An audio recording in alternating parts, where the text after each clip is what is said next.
My name is पूर्णिमा मिश्रा और आज मैं आपको सिखाऊंगी माइनिंग रॉयल्टी के क्वेश्चंस, प्रैक्टिकल क्वेश्चंस। तो आज ये हमारा पहला क्वेश्चन है। इसमें हम एनालिसिस टेबल भी बनाना सीखेंगे और क्वेश्चन भी कंप्लीट करेंगे, जर्नल एंट्रीज भी ड्राफ्ट करना सीखेंगे। ठीक है, और मैं आपको एनालिसिस टेबल अलग से भी सिखा दूंगी इन केस आपको समझना आए। बहुत सारे केसेस बनते हैं, उसके बेसिकली दो केसेस बनते हैं, अप टू वाला और नेक्स्ट वाला, तो मैं आपको वो भी सिखा दूंगी। ओके, तो चलिए आज के क्वेश्चन को स्टार्ट करते हैं। Krishna colliery company worked coal under a lease for payment of royalty at ₹10 per ton with a minimum rent of 30,000 per annum. Short working is to be recovered during the subsequent 3 years. The output bars as follows. Output हमें दिया गया है और हमें journal entries बनानी है Krishna colliery company की books में। ओके, तो करते हैं हम सॉल्यूशन। तो इसमें हमें 9 कॉलम्स बनाने होते हैं। पहले हमें एनालिसिस टेबल बनानी होती है, एनालिसिस टेबल। इस टेबल के बिना हम क्वेश्चंस नहीं कर सकते हैं, लेकिन वो रॉन्ग होने के बहुत ज़्यादा चांसेस हैं। तो बेटर यही है कि ये टेबल बना के क्वेश्चन किए जाएं। तो पहला कॉलम होता है ईयर का, second output, third royalty, fourth minimum rent, fifth short working, surplus, short working recovered,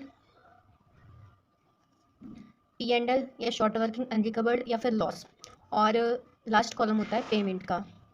तो हमारे टोटल 9 कॉलम हो गए, 1 2 3 4 5 6 7 8 9। तो हम इसमें लिख लेते हैं हमारा क्या क्या डाटा दिया गया है। 2009 है, 2010 है, 11 12 13 14। आउटपुट हमारा दिया गया है 400 2800 3000 4600 3000 5000। रॉयल्टी हमारी कैसे निकलेगी? हमारी रॉयल्टी दी गई है ₹10 पर टन।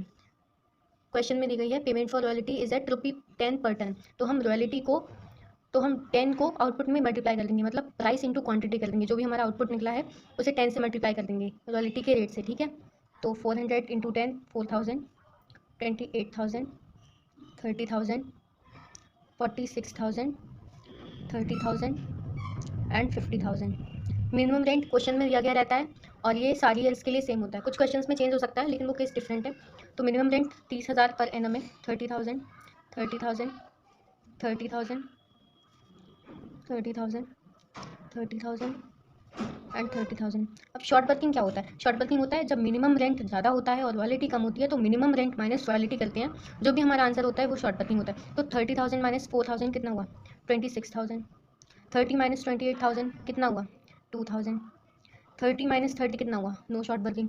अब यहाँ पे देखिए हमारी रॉयल्टी ज़्यादा है, मिनिमम रेंट कम है, तो अगर रॉयल्टी ज़्यादा होगी तो सरप्लस हुआ होगा, तो इसलिए इसको इस वाले कॉलम में लिखा जाता है, सरप्लस वाले कॉलम में। इसमें डैश डैश कर देंगे। ये 16,000, ये फिर से डैश, क्योंकि कुछ नहीं है, ना सरप्लस ना ही शॉर्ट वर्किंग, और ये फिर से 20,000। अब क्वेश्चन में हमारी कंडीशन दी गई है कि short working to be recovered during the subsequent 3 years. तो क्वेश्चन में अगर लिखा हो सब्सिक्वेंट, नेक्स्ट या अपकमिंग, तो हम वही मानेंगे कि नेक्स्ट 3 ईयर्स के लिए हम शॉर्ट वर्किंग रिकवर कर सकते हैं। ठीक है, तो शॉर्ट वर्किंग हमारी हुई है 26,000। इसको हम इस ईयर में रिकवर कर सकते हैं, इसमें रिकवर कर सकते हैं, इसमें रिकवर कर सकते हैं, अगर हमारे पास सरप्लस हो तो। ओके, तो शॉर्ट वर्किंग है 26,000, इसको 1 2 3 नेक्स्ट 3 ईयर्स में रिकवर करा जा सकता है। ओके, तो 26,000 में से 1 2 3 16,000 हम रिकवर कर लेंगे, 16,000 रिकवर्ड। P&L में कितने चले गए? इस ईयर के लास्ट में जो भी अमाउंट रिकवर नहीं हुआ है वो P&L में चला जाएगा, यानी लॉस में चला जाएगा। ओके, तो 26,000 माइनस 16,000 कितना हुआ? 10,000। ओके, अब नेक्स्ट शॉर्ट वर्किंग हमारी 2,000 की है, इसको इसमें रिकवर कर सकते हैं, इसमें रिकवर कर सकते हैं, सरप्लस है, लेकिन ये हमारा पहले ही एग्जॉस्ट हो चुका है, तो इसमें से हम कुछ भी रिकवर नहीं करेंगे। तो इसमें रिकवर कर सकते थे, इसमें कर सकते थे, इसमें कर सकते थे, लेकिन इसमें ना शॉर्ट वर्किंग है ना सरप्लस है। सरप्लस नहीं है तो हम रिकवर भी क्या ही करेंगे, तो इसको भी लॉस में डाल देते हैं। ठीक, अब हमारी बन गई ऑलमोस्ट पूरी टेबल। अब हम पेमेंट करेंगे। आपको पता होगा कि शॉर्ट वर्किंग और मिनिमम रेंट और रॉयल्टी में से जो भी ज़्यादा होता है वो लैंडलॉर्ड को पे करना होता है। तो इसमें मिनिमम रेंट ज़्यादा है तो हम इसका पेमेंट कर देंगे, इसमें भी मिनिमम रेंट ज़्यादा है, इसमें भी मिनिमम रेंट ज़्यादा है, मिनिमम रेंट इक्वल है तो हम रॉयल्टी का ही पेमेंट करेंगे। ठीक, अब इसमें क्या है, अगर शॉर्ट वर्किंग रिकवर्ड वाले कॉलम में कुछ होता है तो मिनिमम रेंट, तो कॉलम 3 यानी रॉयल्टी माइनस कॉलम 7 यानी शॉर्ट वर्किंग रिकवर्ड ही हो जाता है। तो 46 माइनस 16 ये भी 30,000 ही होगा। नेक्स्ट 30,000 तो हम रॉयल्टी पे करेंगे 30,000 की। ओके, 50,000 30,000, हमारे पास रॉयल्टी इतनी है, मतलब ज़्यादा है 50,000, ये 30,000 है, रिकवर वाले में कुछ नहीं है, तो हम टोटल 50,000 ही ले लेंगे। ओके, अब हम जर्नल एंट्रीज बनाना सीखेंगे, लेकिन उसके लिए आप लोग अगर लाइंस बनाना चाहें प्रॉपर कॉलम में, date, particulars, LF, debit amount, credit amount, वैसे बना सकते हैं, लेकिन मैं ऐसे ही कर दे रही हूँ। Journal entries in the books of lessee. Okay, lessee वो पर्सन होता है जिसने लीज पे कोई कोल माइन या फिर कुछ लिया हो। ठीक है, तो जर्नल एंट्रीज क्या होगी, पहले हम 2009 की करेंगे, फिर 10 की, फिर 11 की, 12, 13, 14 ऐसे ही करेंगे। तो 31 मार्च 2009 को करते हैं हम जर्नल एंट्रीज। इसमें पहली एंट्री होती है अगर शॉर्ट वर्किंग हो, ठीक है, तो एंट्री क्या होती है, royalty account debit, short working account debit to landlord account. In case इसमें अगर शॉर्ट वर्किंग ना हो तो शॉर्ट वर्किंग इसमें नहीं आती है, ठीक है, रॉयल्टी टू लैंडलॉर्ड डायरेक्ट हो जाएगा, शॉर्ट वर्किंग नहीं आएगी। अगर शॉर्ट वर्किंग है, यहाँ पे हमारी 26,000 की है, तो हम यहाँ पे लिखेंगे। तो देख लेते हैं अमाउंट कहाँ कहाँ से आएगा। रॉयल्टी हमारी 4,000 की है, तो हम 4,000 राइट कर देंगे। शॉर्ट वर्किंग हमारी कितनी है, 26,000 की, टोटल 30,000। यहाँ पे नरेशन लगेंगे, being amount due. Next journal entry बनेगी जब हम पेमेंट करेंगे, landlord account debit to cash या बैंक अकाउंट, दोनों में से कुछ भी लिख सकते हैं, कोई दिक्कत नहीं है। जो यहाँ वाला अमाउंट होगा या फिर जो यहाँ वाला अमाउंट होगा पेमेंट वाला, वो इसमें आएगा 30,000, 30,000। ओके, बीइंग अमाउंट पेड, ये हो गई हमारी सेकंड जर्नल एंट्री। अच्छा, हर ईयर में 3 जर्नल एंट्रीज करनी होती हैं। आई एम सॉरी, बार बार फिंगर्स आ रही हैं, मैं कैमरा पकड़े हूँ तो ठीक नहीं हो रहा होगा, लेकिन फिर भी आप लोग प्लीज़ मैनेज करें और सपोर्ट करें मेरे चैनल को प्लीज़। तो थर्ड जर्नल एंट्री होगी जब हम रॉयल्टी को ट्रांसफ़र करेंगे P&L में, ठीक है।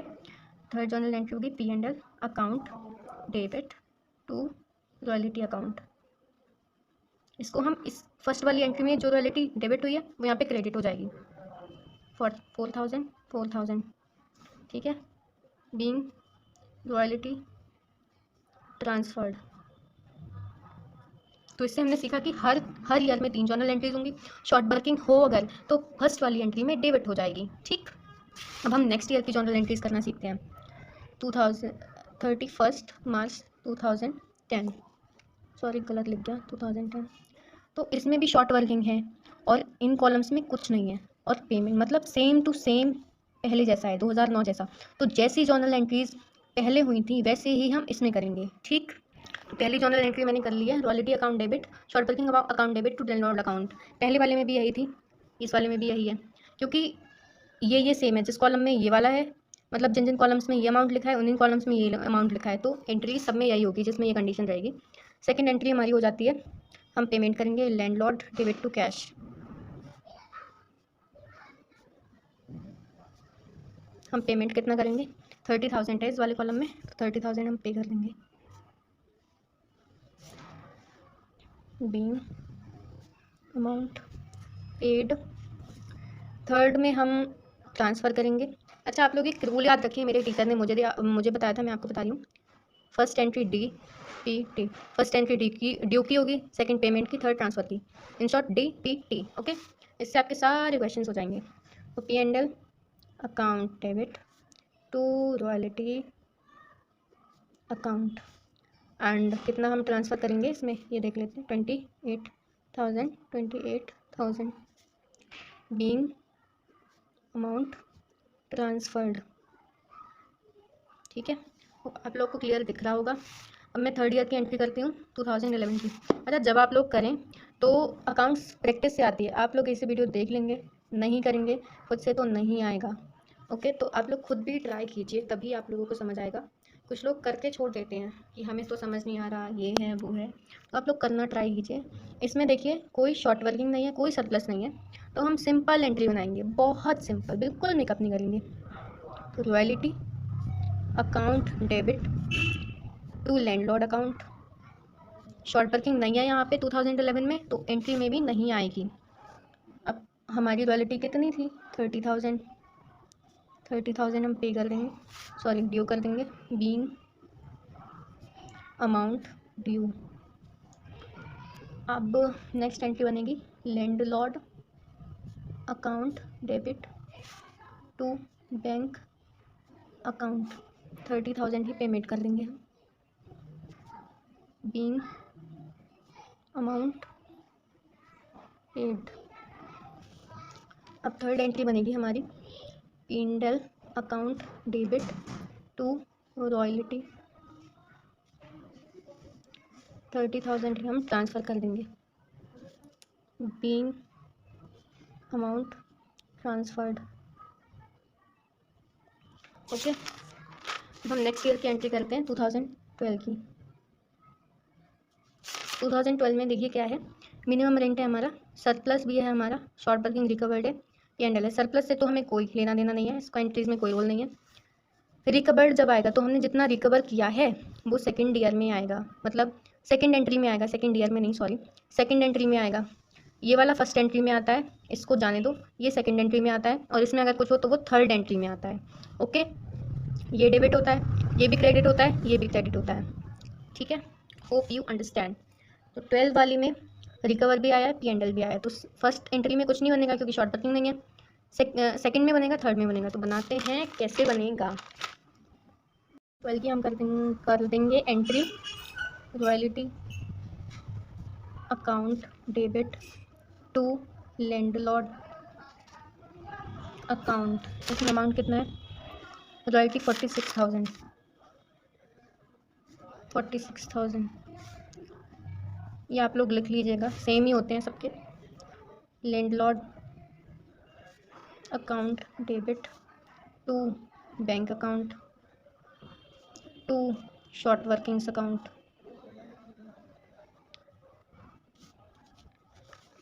अब लैंडलॉर्ड में कितना आएगा 46,000, इसमें बैंक में कितना चला गया 30,000, और रिकवर्ड में 16,000। रिकवर्ड वाली इसमें आती है, लॉस वाली थर्ड में आएगी। ठीक, शॉर्ट वर्किंग के ही नाम से आएगी। तो third entry P&L account debit to royalty account to short workings account. P&L account short workings account में हमारा ये वाला आएगा, 2012 की है ये। थर्ड वाली एंट्री में ये लॉस में चला गया तो हम इसको P&L में ट्रांसफ़र कर देंगे 10,000। रॉयल्टी में ये वाला अमाउंट आएगा 46,000, 46 10 56,000। ओके, नरेशन लिख लीजिएगा 31/3/2022। अब अरे यार मैं क्या कर रही हूँ, 2030 नहीं 22 नहीं है। ओके, सो नाउ हम करते हैं 2013 की एंट्री। इसमें भी कुछ नहीं है, सरप्लस भी नहीं है, शॉर्ट वर्किंग रिकवर्ड है, शॉर्ट वर्किंग रिकवर्ड नहीं है, P&L है। तो थर्ड एंट्री में जाएगा, फर्स्ट वाली में भी नहीं जाएगा, सेकंड वाली में भी नहीं जाएगा, थर्ड में जाएगा। तो हम एंट्री कर सकते हैं royalty account debit to landlord account, landlord account debit to bank account, P&L account debit to royalty account to short workings account. तो रॉयल्टी टू लैंडलॉर्ड में कितना अमाउंट आएगा 30,000, 30,000। इसमें भी 30,000 पे करा है तो 30,000 ही आएगा। अब शॉर्ट वर्किंग्स क्या है 2,000 है यहाँ पे, तो P&L में 2,000 जाएगा और रॉयल्टी में 30,000, तो टोटल 32,000 डेबिट। अब लास्ट ईयर बचा है हमारे पास 31 मार्च 2014। तो इसमें देख लेते हैं क्या है। रॉयल्टी है हमारे पास, minimum rent, short working, surplus है, सरप्लस का हम कुछ नहीं करते हैं, इसकी कोई एंट्री नहीं होती है। ठीक है, रिकवर्ड में भी नहीं है, P&L में भी नहीं है, पेमेंट है। तो सिंपल एंट्रीज होंगी, पेमेंट हो जाएगा। कोई शॉर्ट वर्किंग किसी भी एंट्री में अकाउंट हम कोई भी एंट्री में डेबिट या क्रेडिट नहीं करेंगे। सो कर लेते हैं एंट्रीज हमारी। Royalty account debit to landlord account, landlord account debit to bank account. Third entry थी हमारी P&L account debit to royalty account. Royalty इसमें कितनी है? 50,000 50,000 50,000 50,000 50,000 50,000 एंड 50,000। तो ये थी आज की वीडियो। होप आपको समझ आया होगा and try to share more because channel नया है एंड सपोर्ट बनाए रखिए। Thanks for watching.